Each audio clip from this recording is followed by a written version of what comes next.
So, how do people even start podcasts? I mean, honestly, I have no clue. But I guess the more I do this, the more we'll figure it out. Let's just start. I don't always know what to say. I don't always think that I So will. today I want to talk about feedback because I feel that feedback is what made me disappear from YouTube. So a little over a year ago, I want to say it's maybe a year or a little over, I don't know.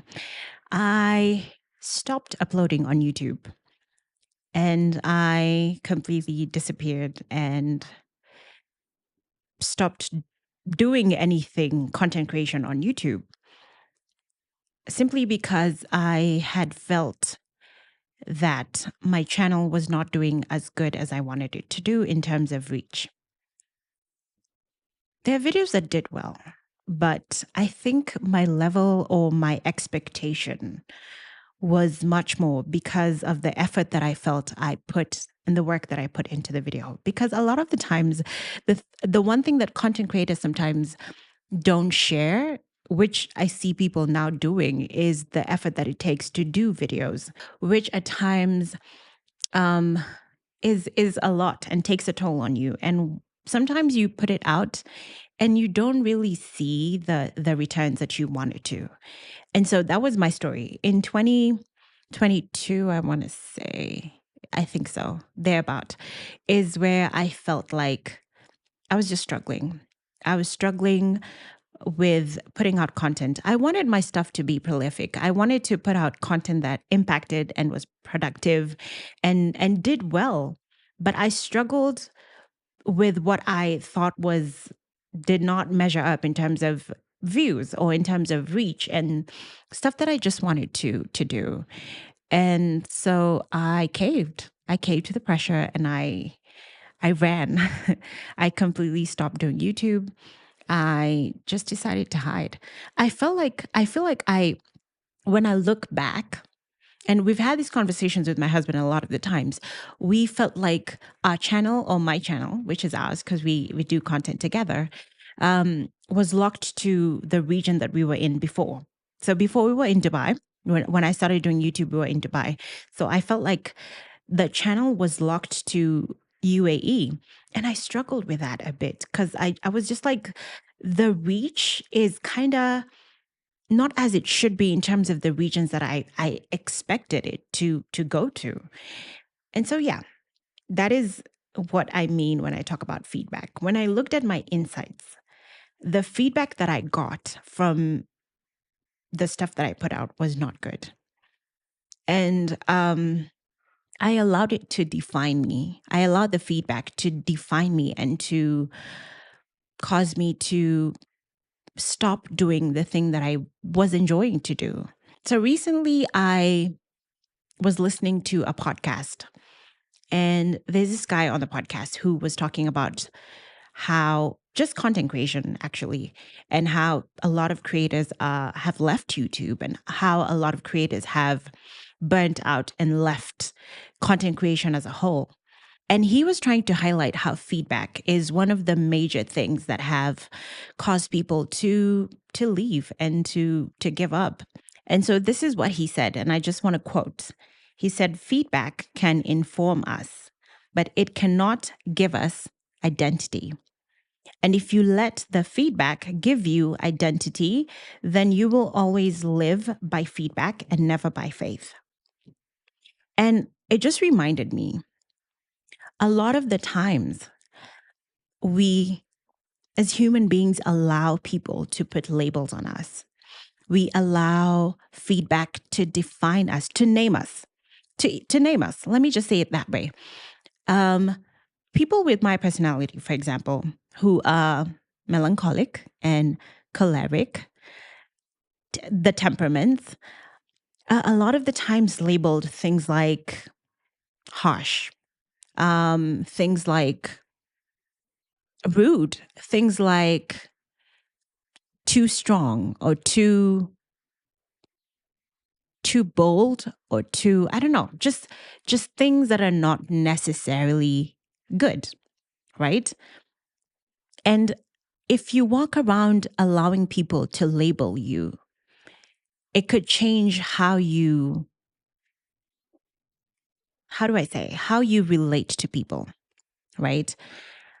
A lot of these qualities that we have with our strong personality, our maybe outspokenness or, I don't know, forthrightness are good things. But a lot of the times when they come to us as feedback, they're looked at as negative things.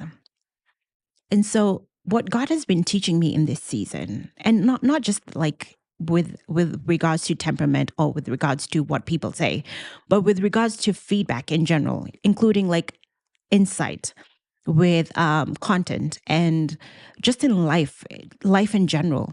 A lot of the things that God has been teaching me in this season is that sometimes some of the things that are said to you could be things to shape you.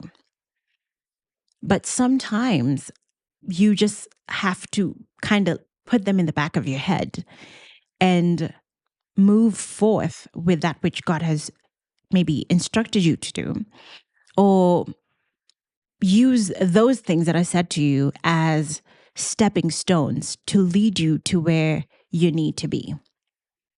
And I'll tell you what I mean. Um, so after I decided to leave YouTube and stuff because of the insights, because of the feedback, I felt like the Lord was telling me to come back and do a podcast, which is what we're doing today.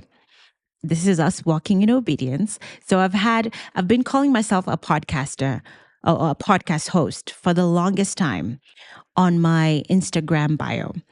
But I haven't really walked in obedience to do what I felt that God was telling me to do because I was afraid.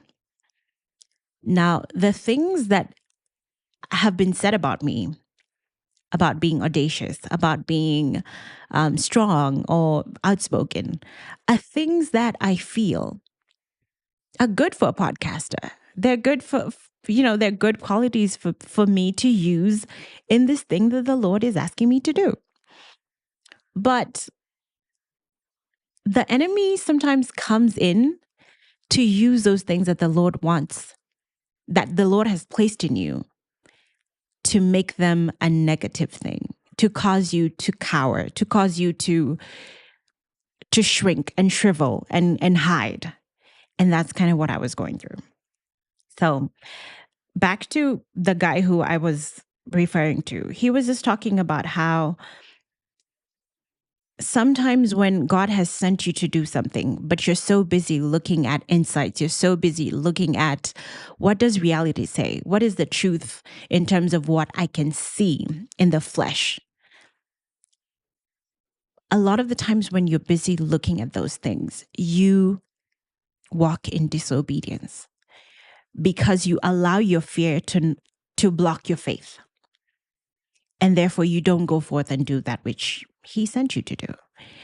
And so this today is an intro to this podcast that I have now decided to step in obedience and step out in faith and actually do as he has called me to do, because I do believe that he has called me to do this. And I have had so many instances and so many situations where friends have actually brought this to me, some who I haven't even spoken to in like so long, but they have spoken this to me and said that the Lord has told them that I should be doing this in so many different ways. So that's where we are. That's where we are today. And I never want to be a nominal Christian. I never want to be a passive Christian who is afraid of making other people uncomfortable because of their faith. I never want to be someone who just hides and doesn't want to disturb everyone else by sharing my conviction of what my salvation is like, or living my life boldly or out loud and loving the Lord inclusively. So this is what I have chosen to do as I go forth in this podcast. Do I want to label it a Christian podcast? I don't know. I honestly want to follow what the Lord is telling me to do, and that's all I can say at this time, is that I will walk in obedience to what He has asked me to do. Before I leave, I want to share a few things that the Lord has told me. In this season, I was also struggling and dealing with comparison, which I feel a lot of the times we in life in general, we all do. And I was reading scripture from First Corinthians. Let me just find it real quick. 1 Corinthians 12. And it's the one that talks about how the body has different parts and how each part is important to the body and no part is superior to the other. If you're a mouth and you try to be a nose, for example, you will struggle in that role that you're trying to play as a nose, because the way that you were set up was to be a mouth. And what I feel like social media and just the world in general has made us become is trying to play a role that is not what God intended for us to play.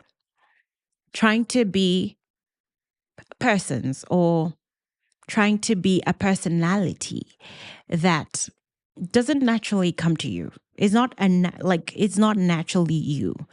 And so it causes you to try and be things and do things that you are not supposed to do or you're not called to do.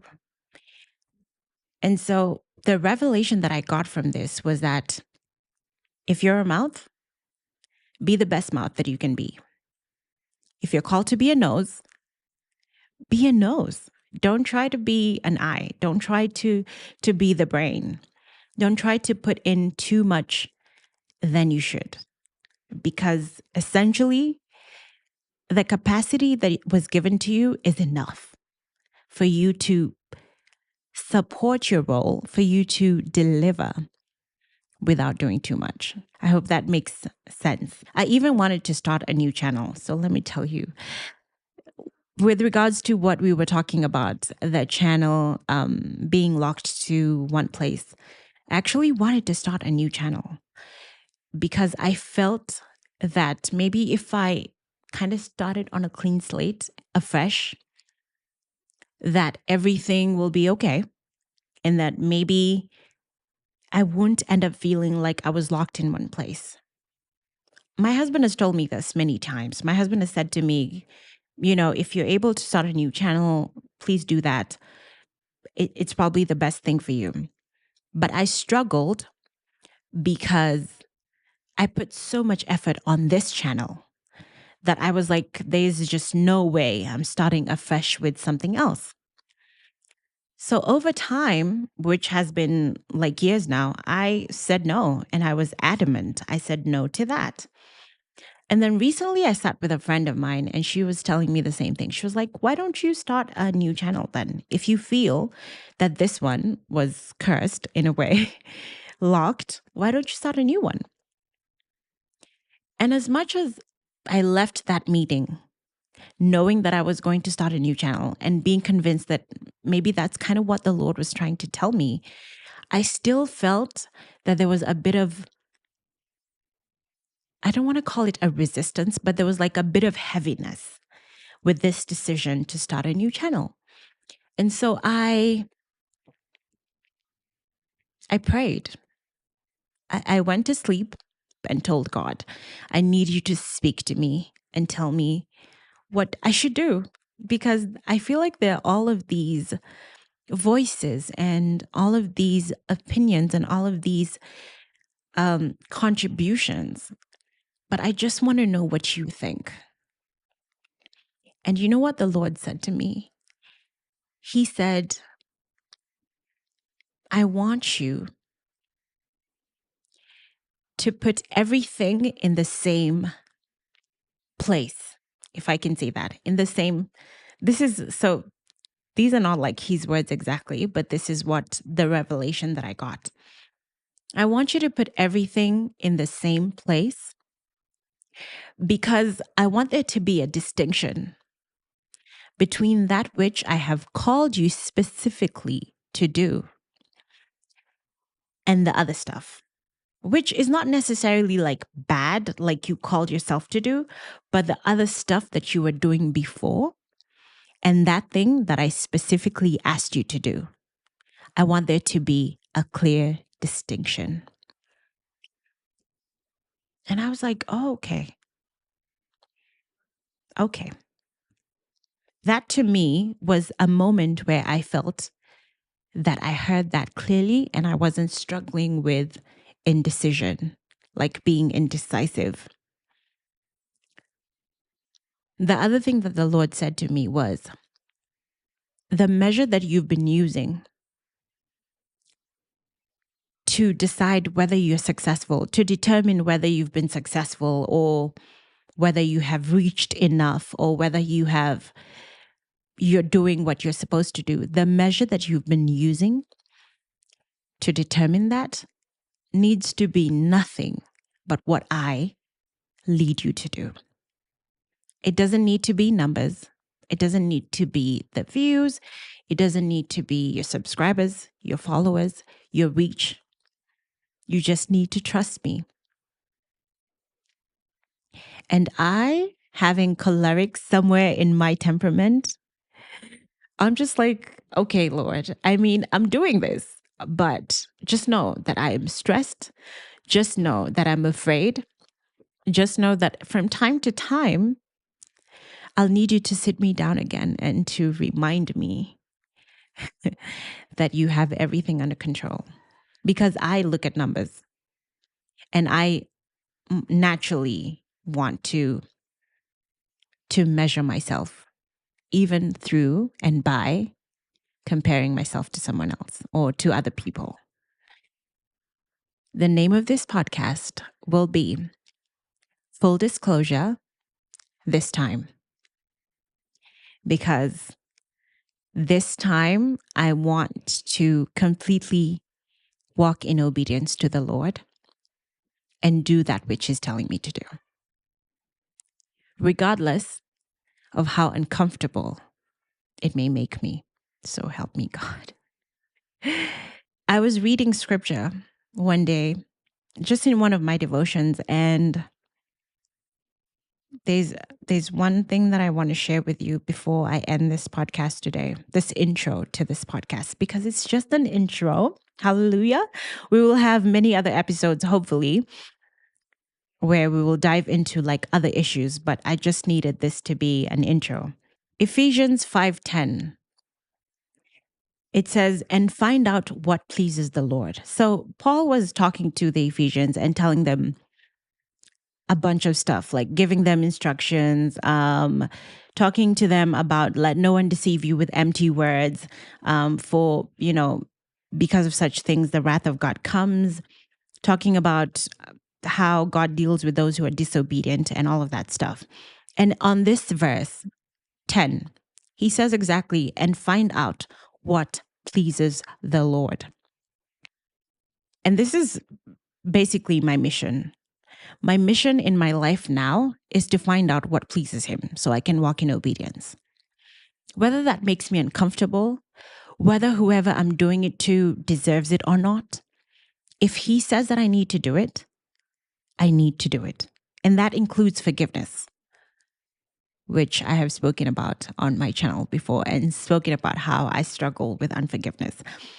But I feel like the Lord is finally kind of getting me out of that season, so to speak, that struggle, where I'm now able to say, you may not deserve my forgiveness, but because the Lord has told me to do it, I will do it.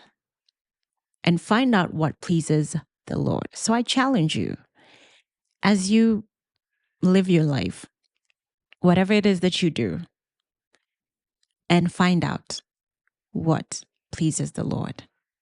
That kind of is a blueprint to how we should live our lives. When we find out what pleases Him, it makes everything so much easier. So I said, well, not easier. It makes everything so much clearer. Not easier, but clear. So finally, thank you guys for hanging out with me. Thank you for taking time to click on this video.